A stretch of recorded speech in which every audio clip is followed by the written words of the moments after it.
Miss Rao safe, ये जो राशिद नामी एम्प्लॉय था, इसके कुछ दस्तखत और फाइल्स डिस्क्रिपेंसी हैं। हमें बताया गया कि वो इस कंपनी में काम नहीं कर रहा है। जी, ज्वाइन करने से पहले वो वर्बली रिजाइन दे चुका था।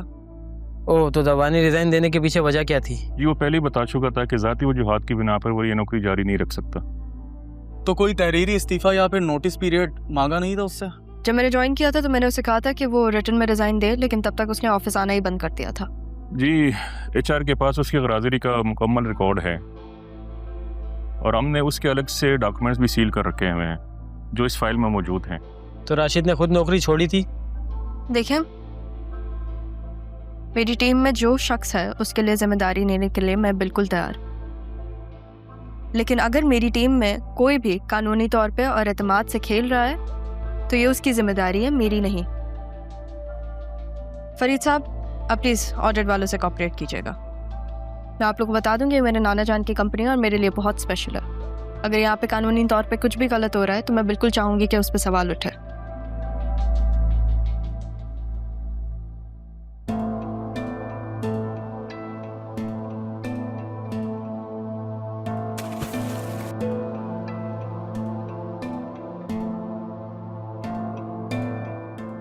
पता है इसको सब। ये देखें, इसके नए नंबर पे कॉल तो मैसेज पे कब। इंटरनेशनल बैंक डॉक्यूमेंट्स मांग रहा है, जल्दी से सेंड करो मुझे। हम यहाँ ज्यादा देर नहीं रुक सकते, ज्यादा देर नहीं रुक सकते।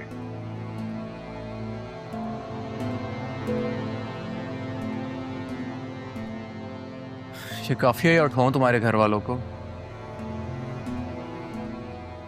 नहीं, तूने कुछ मत किया। जो कहोगे मैं करने को तैयार, सब बताने में तैयार। बेटा बताने का टाइम गया, सब कुछ वापस करना पड़ेगा जो लिया है। इसे खाने पीने को कुछ दो और ज्यादा आराम नहीं करने देना।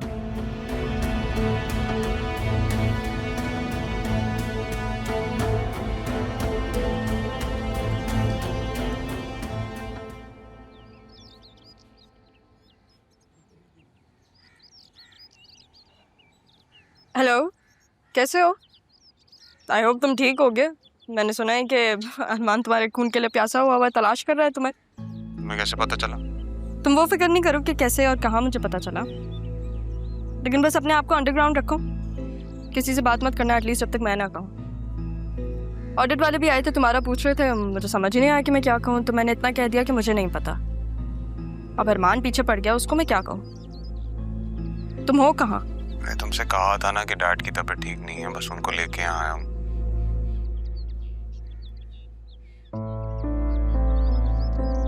लेकिन खैर, तुम अपने डैड का ख्याल रखो, बाद में बात करते हैं। लगता है जरियून को बचाने की कोशिश की जा रही है।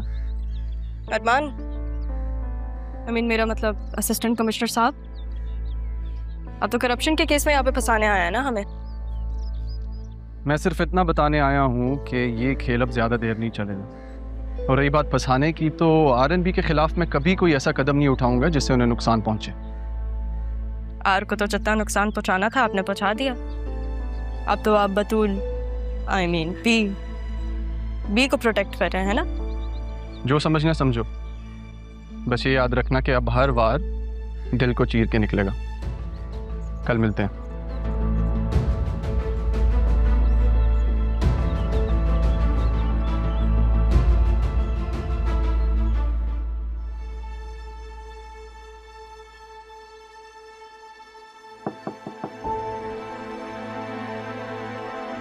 आओ बेटा, बैठो।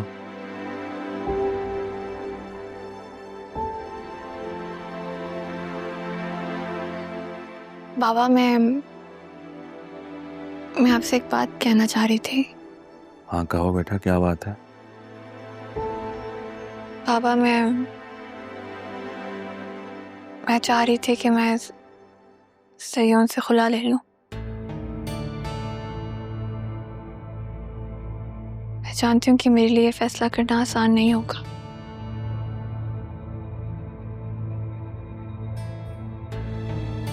लेकिन अब मैं इस रिश्ते का बोझ मज़ीद नहीं सह सकती।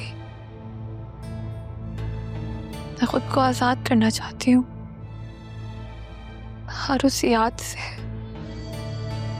जिसमें मैं कैद होती जा रही हूँ। तुम्हें जो ठीक लगता है ना बेटा तुम करो,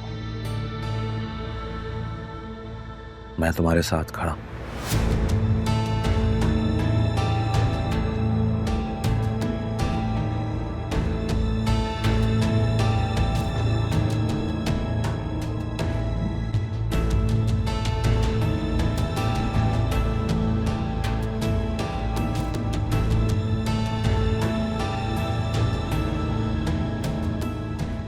मैं बतूल के इस फैसले में इसके साथ हूँ।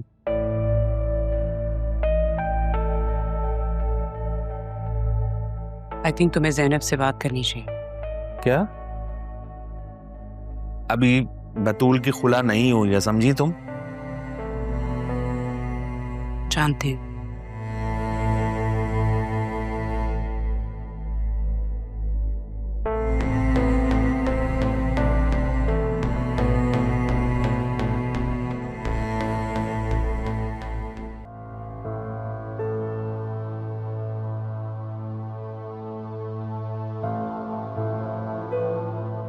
राहा ने मुझसे क्या बात करनी थी, मैंने पूछा ही नहीं।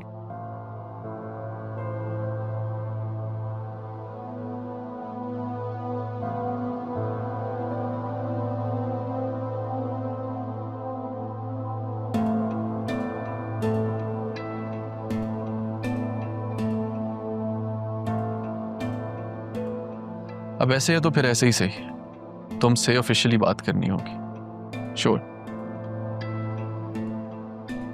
Hello mister Asif, this is Arman Sikandar हयात।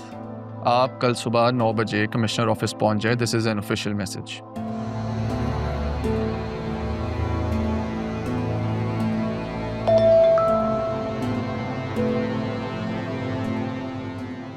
मेरा वहाँ क्या काम है? और ऑफिशियल मैसेज के लिए ऑफिशियल टाइमिंग्स होती है ना एसी साहब। देखें, किसी गलत फहमी का शिकार मत रहिएगा जैसे मैं आपसे बात करने के लिए मरता जा रहा हूँ। ऐसा कुछ नहीं है। 9 AM you should be at the office. अब ऐसे है तो ऐसे ही सही। तुम्हें तो अब मैं अपने सामने खड़े रहने की सजा दूंगा। देखता हूँ कैसे नहीं आती। किसकी बात हो रही है? कौन आने से इनकार कर रही है? राह R&B की कुछ मामलात हैं, उसके लिए उसे कल ऑफिस बुलाया मैंने।